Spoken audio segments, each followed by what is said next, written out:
Hello everyone, welcome back to my channel, or welcome if you're new here. This is episode 5 of How to Be Ethereal, and this experimental beat was done especially for this video, as it is the penultimate episode of the series. I've really always wanted to use that word. Does anybody remember the penultimate peril from a series of unfortunate events? Anyway, if you have followed this series and to my vanity found it useful, I am truly grateful for your attention and I'm proud of you. You have reached the end. Although I will be, and I am confirming this, creating a sequel to this series, kind of tips and tricks series for how to be ethereal in a few weeks. So all that you have learned from the previous episodes culminates in this. This is my final piece of guidance before I send you off into the world to take everyone's breath away.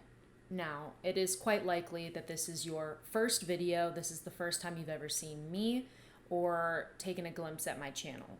And if you choose to watch this episode without the context of the previous episodes, by all means, go ahead.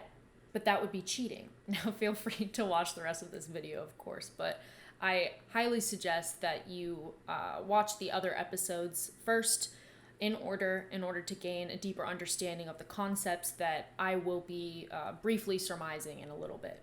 Today, I will give you the last piece of knowledge, the last bit of guidance, the last pillar that upholds the philosophy and lifestyle of being ethereal. After this video, the foundation is complete. And the tips and tricks series will be just a little bit more surface level, more playful, and more stylistic. That series is for when you've mastered this one and you can have a little bit more fun with being ethereal. Today, after this video, hopefully all of my words will have embedded themselves into your mind and they become the marrow of your bones. And you will become a god amongst mere mortals. Now, before I give you that last piece of knowledge, I will give you a synopsis of the 4 previous concepts or 4 previous episodes. The first episode is called Presence and Absence, and it is a video specifically dedicated to indifference. Indifference being not caring what people think of you, but on a higher level, kind of being consumed in your own world. Now, the phrase presence and absence has 3 meanings or interpretations. The first one is that people think about you when you're not around. The second is the discussion of the 1-to-9 ratio or the 10% ratio, which is just 10% of you is what you show to the world and 90% of you is what you keep, what you hide. And based on that comes the third part of the meaning, that people make conjectures about you because of this 10-to-90 ratio. You basically become a myth. People will create false and very grandiose versions of you based on that 10% that you've given them. And as far as a literal interpretation, presence and absence, that 1-to-9, that 10-to-90, again, is just a small portion of the real you in an ocean of false versions of you. Does that make sense?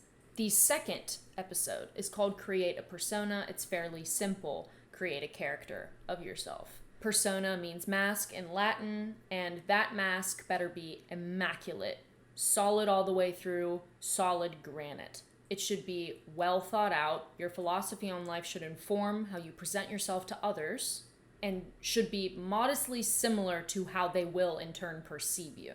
It should be well thought out and unique. The third episode is called Respect the Body. Take care of yourself. Take care of your body. Your body is not just a sack of flesh, and your physicality has everything to do with your mental state and how you perceive the world around you. If you want to transcend the body and become a god, you do not neglect the flesh. You conquer it. You take care of it. You ritualize your daily routines. Speaking of conquering the body, the last episode or concept is grace and discipline. Grace is the ease of interaction with other people, with your surroundings, with the concept of life. Now, I spoke of 3 graces in this video. I kind of just said them right now. There's social grace, which is grace with other people, spatial grace, which is grace with your surroundings, and the mastery of time, which is grace with life itself. And all of these are in succession. Each of them, you start from social and work your way up to mastery of time. Each is more difficult than the last. Discipline is what allows you to achieve grace through repetition and exposure. The last one, mastery of time, is definitely the most difficult. Most people will probably not achieve it in their lifetime because it applies to the idea of life itself. And it requires parting with your sentimentality over belonging to a society. And, you don't really have to be a master of time, of course. You can on certain days, maybe. But as far as doing it all the time, very, very few people can achieve this. The only people that do usually have had some kind of very, very hard break with society, or they are just born like that. Okay, so now that we have all of those concepts under our belt, it's time for the cherry on top, the bow that ties it all together. My last piece of advice, my last piece of guidance is that to become a god or godlike figure to people, you must create your own laws. More accurately, you should create an entire universe. It's matter, and you should abide strictly by its physics. And those laws must be unique to you, of course. Let me give you an example. Remember those pop culture magazines where you ask celebrities like Britney Spears or Jesse McCartney what their favorite snack was, or what they did to relax, or something they could never give up? Our society's gods are celebrities, whether we want to admit that or not. And when we see YouTube videos or interviews with these celebrities, where they do their makeup, or they talk about their favorite restaurant in LA or New York or something like that, what are we doing exactly with that? We want to replicate those things. We ask those questions, those magazines ask those questions because people want to know what makes those people interesting, and people also want to imitate them, even if it's not unique at all. We want to create ourselves in their image. Do you see where I'm going with this? As a god, you must have a specific, unique, and concrete way of life, and your thoughts must be representative. You create your own religion, so to speak. When it comes to the laws of this religion or the commandments, they should be tailored to you. And I'm talking really strange things, really unusual things, like Eric Satie, for example, a composer. He only ate white foods. Strange, isn't it? I'm talking weird shit like that. I'm talking about on Wednesdays we wear pink. I'm talking about The Big Lebowski, The Dude. I'm talking about The White Russian. I'm talking about things like that. Things that are so specific, they are unmistakable, that they are synonymous with the name or an image. You create a culture around yourself, your persona, your philosophy on life. You should have let's say, my name, Celine's Manifesto.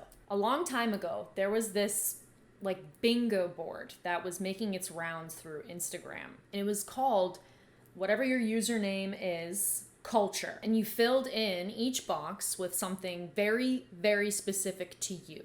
Here is mine for reference. Do you see how specific that is to me? So much so that it's kind of exposing myself a little bit. I will leave a blank one for you guys here.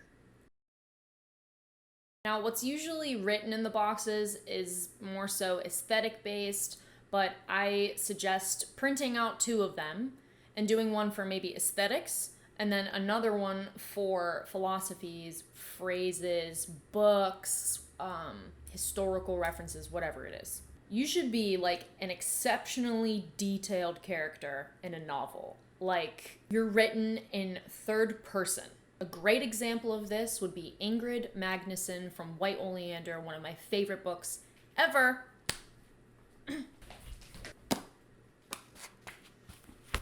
Never apologize, never explain. As usual, my mother wore white during her poetry readings. She didn't smoke or chew on toothpicks. She didn't say bitch or fuck. She spoke 4 languages, quoted T.S. Eliot and Dylan Thomas, drank lapsang souchong out of a porcelain cup. She had never been inside a McDonald's. She had lived in Paris and Amsterdam. Her beauty was like the edge of a very sharp knife. The edge of her white kimono flapped open in the wind. She smelled like violets. Love humiliates you, hatred cradles you. Do you see what I mean?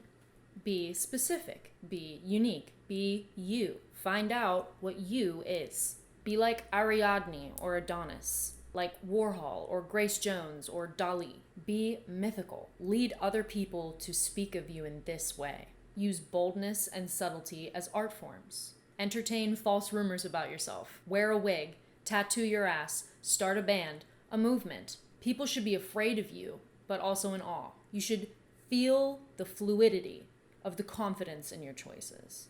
Feel the power of saying yes or no. To be a god, you must push yourself away from peer pressure. Be so sure of yourself, so self-fulfilled, that no one can persuade you. You must be self-sufficient.